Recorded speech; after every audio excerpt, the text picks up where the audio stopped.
is about dealing with assholes. The Asshole Survival Guide by Robert Sutton. A couple of reviews. This is the guide you need for handling the worst people in your life. Thought provoking, hilarious, useful, evidence based, and fun to read. Um, if only Bob Sutton's book had been available to help me deal with the full complement of first class assholes I've encountered in my 50-year professional life. No names shall be mentioned. um, I think that each and every one of us has uh, um, has this thing with dealing with difficult people, with people that make your life miserable, that really, you define it by asshole. Um, I liked this book um, because I think that a lot of us have a problem with this. We don't know how to cope with such individuals, like people who speak badly to you, that treat you badly, that undermine your authority, that don't respect you. Uh, Put it this way, this is a guide of a good person trying to help another bunch of good people, because we have it, and let's read a kind of a short thing about this book. In the Asshole Survival Guide, best-selling Stanford professor Robert Sutton offers practical advice on identifying and tackling any kind of asshole, based on research into groups for uncivil civil servants to French bus drivers, and 8,000 emails that he has received on asshole behavior. With expertise and humor, he provides a clear and methodical game plan. First, he sets out the asshole audit to find out what kind of asshole needs dealing with, and asshole detection strategies. Then he reveals field tested, sometimes surprising techniques, from asshole avoidance and asshole taxes to mind tricks and the art of love bombing. Finally, he explains the dangers of asshole blindness, when the problem might be yours truly. This is a very important detail to take from this book. The fact that the author first states that before complaining that you have to deal with an asshole, put this question to yourself: am I being the asshole? Is it possible that I would be the cause of the problem? Because I think that we are very good in noticing other people's flaws, but when it comes to us, we are like, no, I'm innocent, I'm not guilty of anything. And that's not true, because a lot of the times we contribute to the problem as well. This is very good to think about, and I liked a couple of strategies in here. uh, Long story short, uh, it's best to avoid it. It's best to avoid it. Uh, a lot of the times in our struggle with dealing with assholes, we might become an asshole too in trying to um, fight the other person. That's not very good. Don't lower your standards. Don't give the same treatment. Don't become an asshole in your fight with assholes. That's the most important thing to take from this. So yeah, that's pretty much it. A very useful guide, and I like that you can find a lot of stories from the emails Robert has received, and it's so refreshing to know that you're not alone. There are so many people dealing with assholes at work, um, everywhere. People are not easy, but that doesn't mean that all people are assholes. Yeah, I'll continue with a couple of my favorite quotes and see you next time. Bye.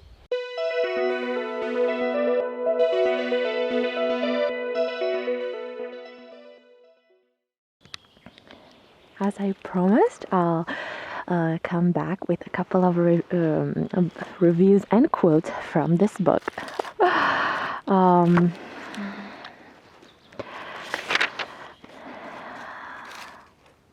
the book starts with, as usual, with some reviews. This is a small book, but it could play a big part in making us treat others better.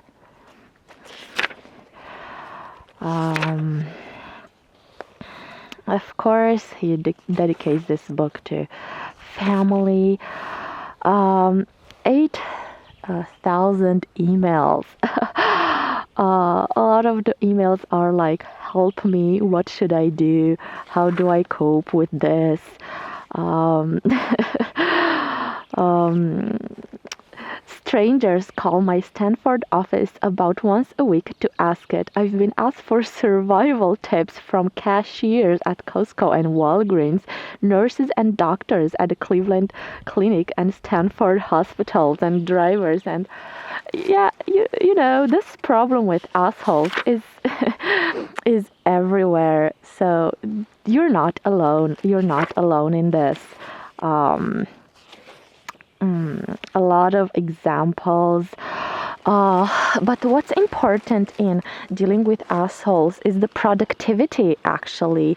Um, Assembly line workers react to verbal abuse with emotional detachment and lower productivity. New nurses bullied by veteran nurses and doctors put forth less effort and develop less empathy for patients.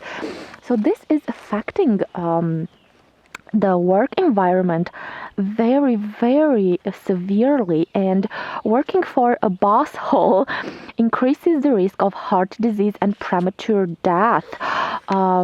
So this book really makes you wonder if it's worth staying in a workplace where you are constantly bullied, and it's not very good. Asshole assessment. You have to assess the situation. How bad is it? And the most important thing is, are you an asshole? Just stop. Very important. Stop, think, and dissect the situation. Do not rush into it. 6 diagnostic questions. Do you feel like you're treated like dirt? How long will the ugliness persist? Is it individual or is it a systemic? How much are you suffering and how much power do you have? This is really important. A lot of the people don't realize that maybe sometimes you just don't have the power to fight the asshole. So sometimes it's better to just walk away. And it's not good. It's not good to stay.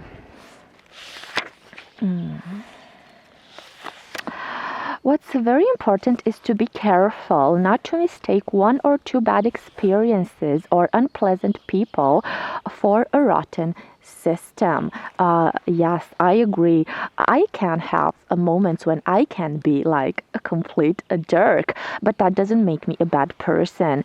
So evaluate very well the situation, because even good people can have asshole moments. So that's very important.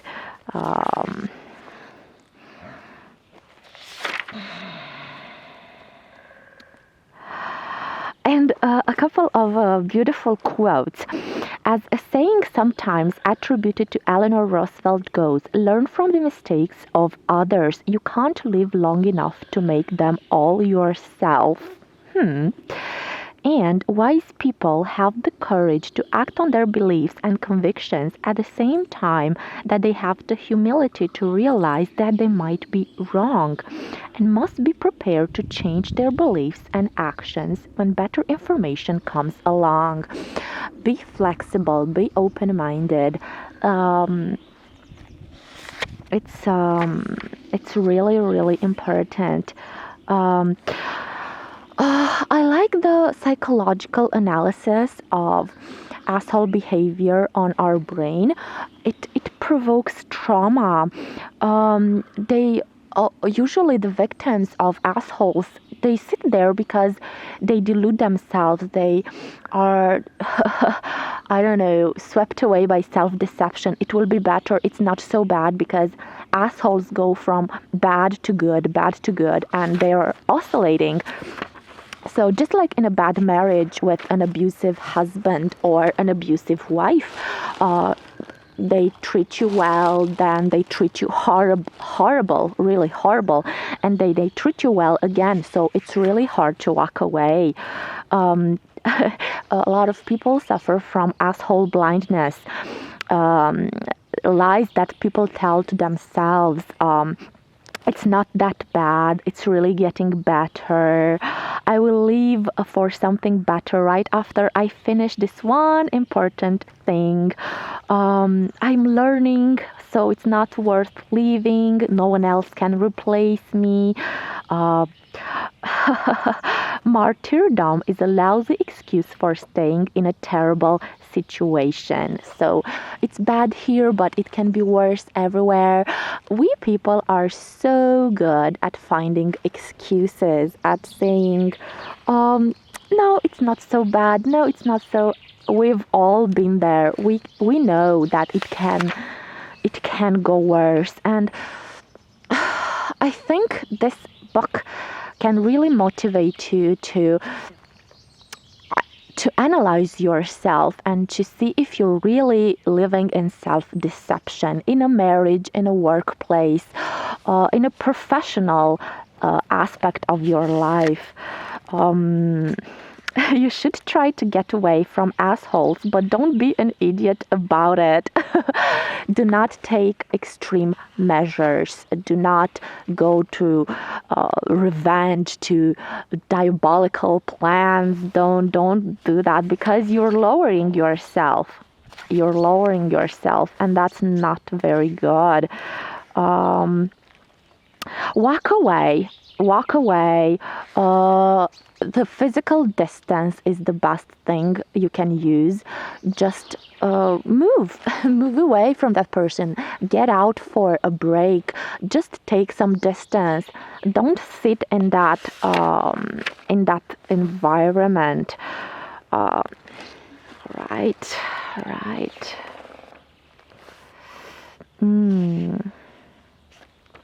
Many of the best solutions entail simply leaving ugly encounters rather than sticking around to throw their shit back at them. And if you're attacked by a certified asshole, end the relationship if you can.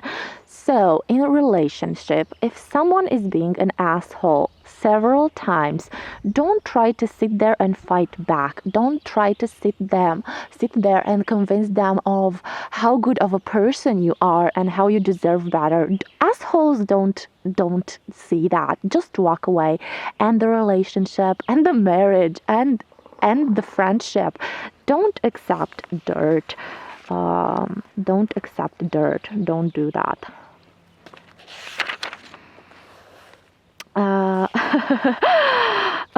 Asshole detection tips: foresee and steer clear of jerks. This is good.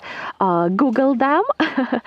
Reliable gossip is gold. Seek out people who left because they were unhappy or got fired. Asshole attract and breed more assholes.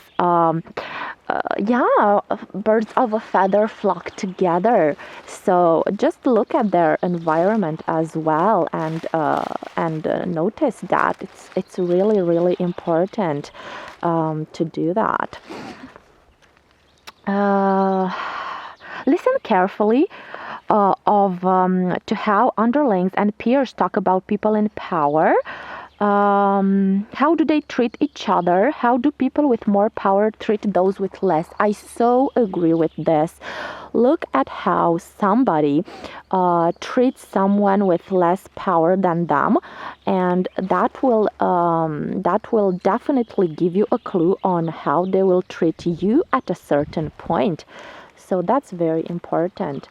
I have to fix a little the camera because the sun is getting so strong. Yeah, very important. I always look at that. How do people like? How do you treat the garbage man? How do they treat like, I don't know, the cleaning lady? Just look at these details. You can be in that spot all the time. So I walk away from people like that, because that means they're not good. They're not good. Keep your distance. Keep your distance. Why? Because there is this concept of stress contagion. Stress, yeah, get away from stressed people and stressed individual. It happens in schools, for example. Stress contagion between teachers and elementary school students. Teachers suffering from burnout or feelings of emotional exhaustion had students with higher cortisol levels, which are linked to learning and mental health problems. Oh, this explains so much. This explains why, yeah, if you're not happy in your job, if you're not happy teaching to kids, you shouldn't be there, because you're practically bringing them down. That's so bad on so many levels. Yeah. Physical distance is the most simple and efficient I don't know, treatment for assholes practically. Uh, Human shields. It sounds bad, but it's very good. There are this kind of people that are very good with dealing with assholes, and you can surround yourself with them, practically like human shields. Some bosses do this for their employees in front of the bigger bosses, and it can work. It can definitely work. Yeah. So some avoidance tips. Um, just even an extra 10 feet can help. Just move in another building, move on a different floor. Uh, he gave an example of a really hated teacher in a university, and the coworkers didn't know what to do with him. He was good, but he was an asshole, and they were like, "Oh, we're making some room in some building just for you because you're so respected." But they actually wanted to get away from him, and they moved him to a different building. And it worked. It worked. So yeah, go. Um, Try to choose a place where it's difficult to make eye contact with your tormentor. Just avoid the encounters. Try to delay and deny your tormentor reinforcement by waiting as long as you can before you respond to nasty messages and phone calls. Yeah, this works. This works with people who send you emails like at work, or even in relationships. Like, don't give them satisfaction. Don't do that. Just postpone. uh, if you can find a boss who shields you from the assholes, or perhaps gently train him or her to do it, this would be ideal. But well, find a safety zone where assholes aren't allowed. Just go maybe to a coffee shop or a nearby park. Try to find coworkers, comrades that agree with you and help you out, and that's very, very important in dealing with this kind of individuals. Yeah. Mind tricks to protect your soul. So these tricks really help your soul to get some protection, just to have I don't know, your spirit rejuvenated, because dealing with assholes can really, really affect you on so many levels, and that's not very good. Um, so this chapter unpacks reframing strategies and related mind tricks that can provide protection even when you can't or won't escape. Um, so this is good for when you really can't get away from the situation. Um, you aren't to blame. This is good. You aren't to blame. Employees at the US government facility suffered less after convincing themselves that they weren't to blame for their tormentors' behavior. So don't stress about it. You're not to blame. A lot of the people blame themselves, like, maybe I'm doing something wrong. Maybe I'm responsible for this person's behavior. This is not true. Just don't put yourself responsible. Yeah. Use tunnel vision or mental filters. Yeah, uh, just try to focus on the silver lining, focusing on the upside, on the good you are reaping from the asshole. So, yeah, just think about the benefits that you collect from that kind of a person. Rise above it. I really love this quote from Michelle Obama. When they go low, we go high. So good. So this mind trick entails telling yourself and those you care about to stick to the high road and refuse to stoop to your tormentor's level. And that doing so will mean you are a better human being. You're a better human being than those low lives. Yeah, don't go to that level. Don't go low. When they go low, you go high.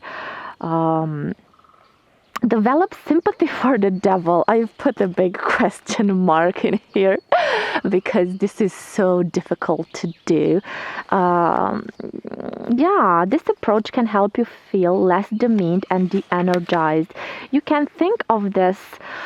This is like a reframing strategy. It's like, just look at their lives. Maybe they have a horrible marriage. Maybe they're so, I don't know, ugly. Or maybe they had a bad life. Maybe they had a bad childhood.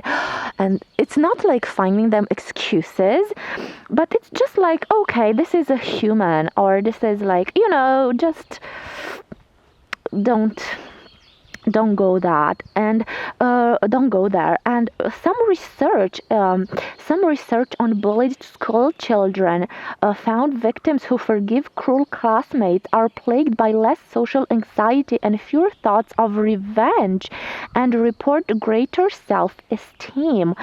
This is really important, because not forgiving them, it only adds poison to your own soul. Again, don't go there. Just forgive, forget, get away. If you can't get away, find some mental tricks that will help you along the way. Just think that, okay, they're so sad, no wonder they are taking it on everybody. Yeah. Focus on the funny side. Yeah, look back from the future. This is temporary.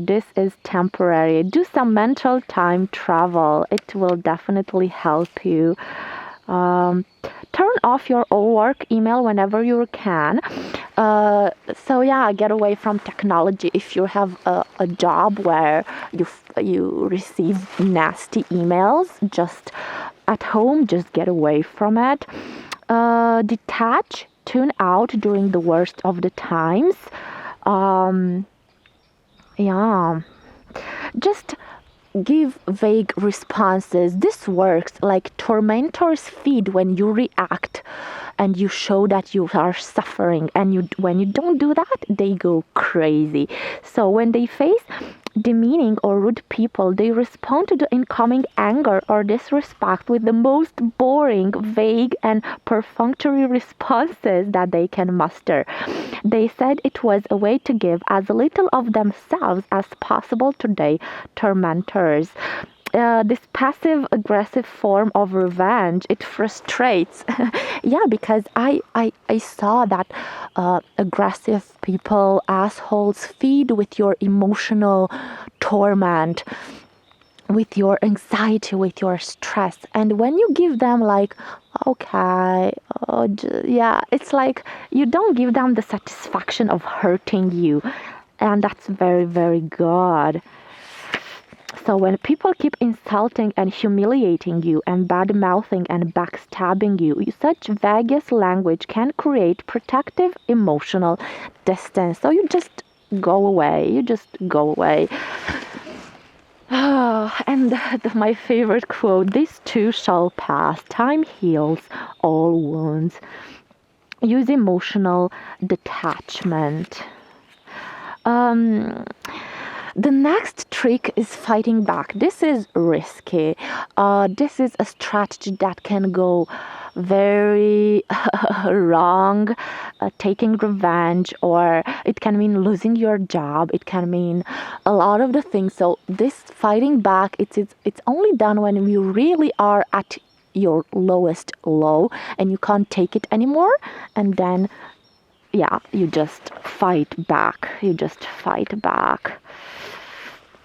When you can't take it, when you can't take it anymore, use calm, rational, candid confrontation, staying calm and civil. You might need to turn off the heat a bit to get attention. That's very, very good. Do not use like a lot of insults. Do not go down to their level, but show that it's not okay. Love bombing and ass kissing. Again, I've put a big mark in here because I'm not sure everyone could do this. Buttering up people who treat you like dirt may seem like an old battle plan, but it can help. It can help definitely. It says the story of a person who saw that when her colleague snapped at her, it was because she craved some chocolate. So if she was careful enough to place some chocolate around her desk work, that person wouldn't be that horrible. So hilarious.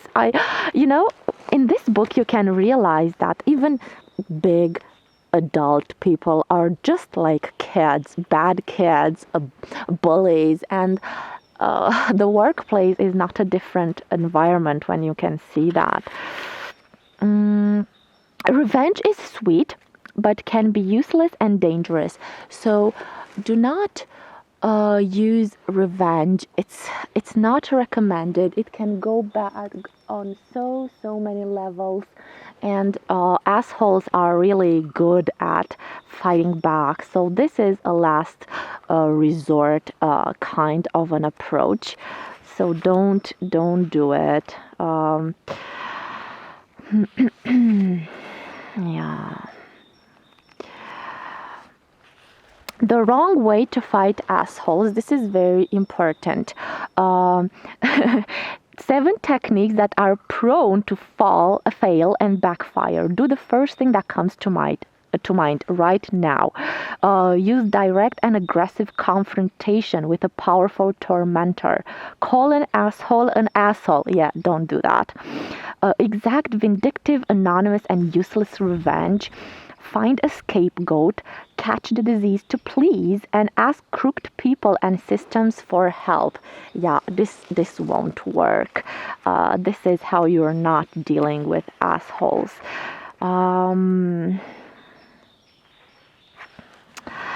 A very beautiful quote, and I come back to the idea of Robert in dealing with the assholes in the first part of the book, that being connected with the fact that you might be an asshole yourself. So this would be the first question you should put to yourself.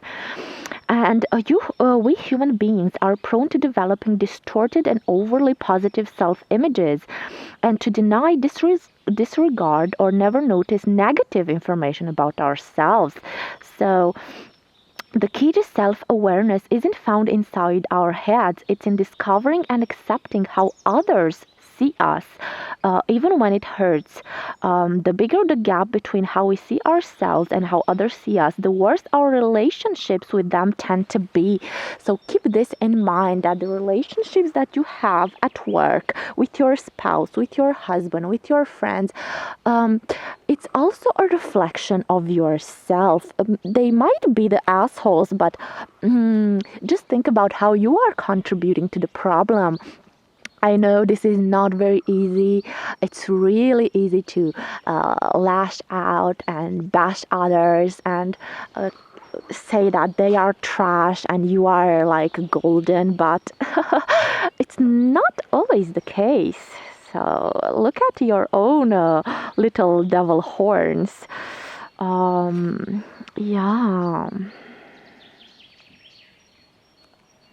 Just look back and look at yourself. So this is pretty much it. And another thing, like, are you a toxic enabler? Sometimes you enable the behavior of the assholes by just encouraging it, like giving them a fuel to their fire, like I just stated. Like when there's a confrontation, you go back like at that other person, and you're like this and you're like that, and like, you're enabling. It's much better if you just walk away.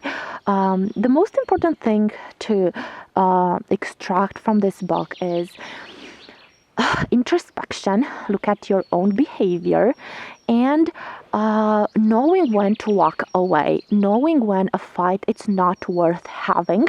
This is the most important thing to get from this book, because the mental trauma and the emotional problems, and also the health problems from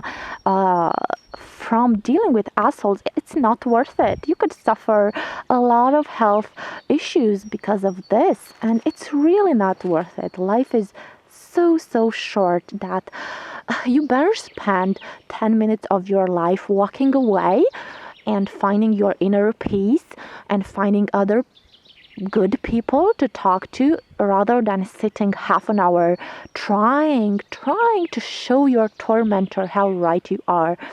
In the end, it's really not worth the time. Thank you very much for watching, and see you next time.